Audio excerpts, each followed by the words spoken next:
Hello, hello, hello. Welcome back.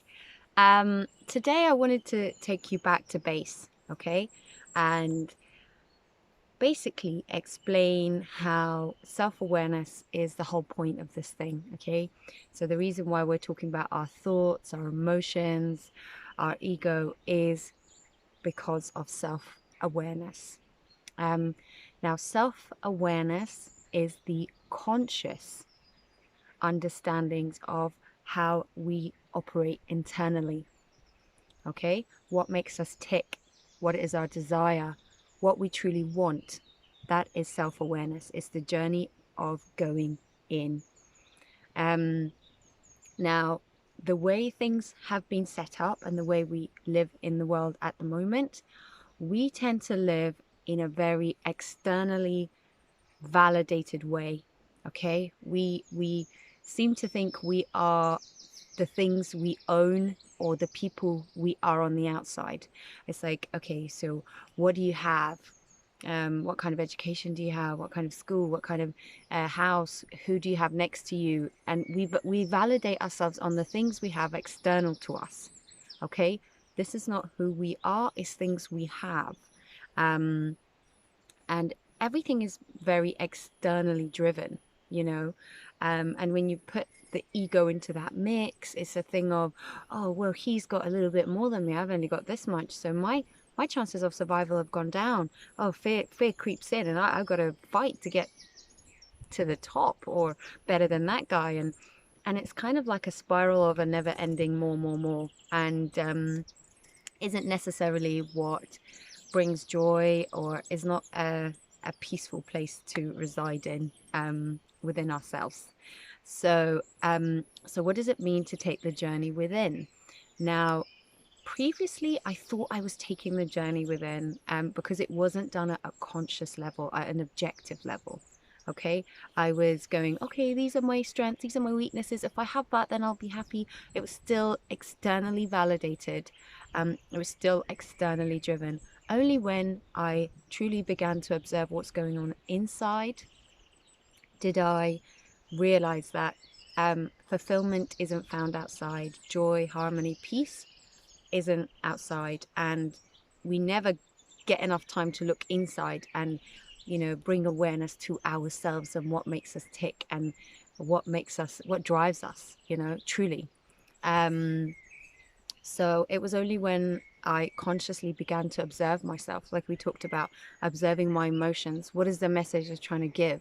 Observing my thoughts. What is the chatter going on in my mind? Is it true? Do I, objectively looking at it first of all, and then when you objectively begin to listen to yourself, you start to, like I said previously, you start to realize, hold on, I don't agree with this, or this isn't, what is going on in there sometimes even. And it's not as easy as it looks, because when you really begin to take a journey internal, it is a bit like opening Pandora's box. Okay, a lot of things that haven't been dealt with, a lot of beliefs, a lot of emotions, a lot of baggage is there, and you have to kind of sort through it, bin a few, recycle a few, and it can be a bit scary to look in. And a lot of people at that stage kind of give up and go, I'd rather just go back to ordinary life. Not that your life changes like dramatically, but you kind of want to go back to being blind again and just not seeing what's really going on. It could be quite scary. But I'm here to say, I urge you, I encourage you to continue to sort through and filter, because at the end of all of that is the treasure, and the treasure is you and your true joy.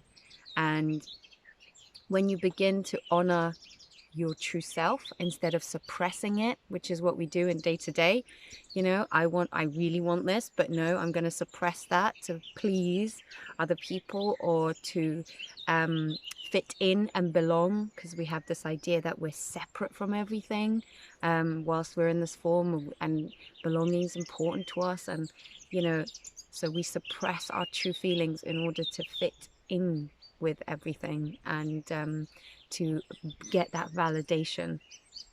And again, I urge you to um, honor yourself. You know, your feelings are not there to, they're there as messengers and warning signs, and they're there to tell you that something is not in alignment. You're not being true to yourself. And when you begin to be true to yourself, the things that come into your life, the people that come into your life, um, tend to be more in alignment with how you feel and how you think. They tend to be more in harmony with you, and they tend to bring you peace. You will find people that fit in more with your kind of what, what you really truly believe. So this wanting to fit ourselves into a box kind of melts away. And so yeah, a book that I really highly would recommend here is a book called The Alchemist. A lot of people, it's a very famous book. It's by my favorite author. I love him. I've read all his books, called Paulo Coelho. And at a base level, people think it's just a story about a boy who takes a journey, but it's a lot more than that. It's a boy who is in touch with his inner workings. He's able to listen to his intuition. He's able to understand and read the world because he's in tune and he's aware. So he can get the messages that the universe is giving him. He, you know, by ways of vibes, or you know, or even it goes into omens and things like that. And he goes to find this treasure. I mean, I'll leave the ending, but basically the treasure was always in here. You know, that true fulfillment is within yourself. It will not be found in a car or anything external, you know. So I highly recommend that book. Um, Now, self-awareness is the most important journey I've ever embarked on, especially when I did it consciously, okay? Quite often we could do it at a subconscious level. What I mean is we kind of, especially operating out of this cartoon version of our egoic self, we kind of go, yes, these are my strengths, these are my weaknesses, I'm going to go ahead and go forth. And it's very from a place of forcing our way to a place where we think we're going to find joy outside, okay? And you go there, you're happy for a little bit, and then you need to keep going. But when you go from an inside out journey, it's very much it's a very conscious thing. It's a very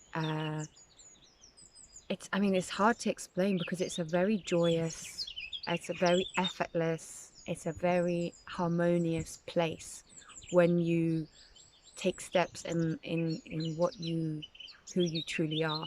It's a powerful place. It's like stepping into your power and knowing yourself and having the confidence and the belief that makes the journey effortless. That gives you the strength to go forth and keep going. And yeah, it's definitely not a forceful or hard work. It becomes a lot more effortless. Not to say that means you must make no effort. It just means that you're coming from a place of strength, you know, rather than from a place of forcing, or you know, which is an energy in itself. You can do it that way, but it's a much more fulfilling destination when you've come from a place of inner, kind of an inner knowing. So yes, I just wanted to take it all back and say, you know, this journey of self-awareness is knowing yourself. It's being in touch with your feelings. It's being in touch with observing your thoughts and go and, you know, having a degree of filtering, having a degree of discernment, having a degree of awareness in the way you do things, and checking to see if that's really truly in line with what's gonna make you happy. Now I'm gonna talk to you about, so that's self-awareness. Self-awareness and consciousness get kind of mixed up at times. I'm going to speak to you about consciousness in the next video, but for now I will say, you know, self-awareness is the most important journey you will take. Get to know yourself, come on this journey. It's not as easy as it seems, and it might seem a lot harder than it actually is when you start to open up Pandora's box, but bear with it.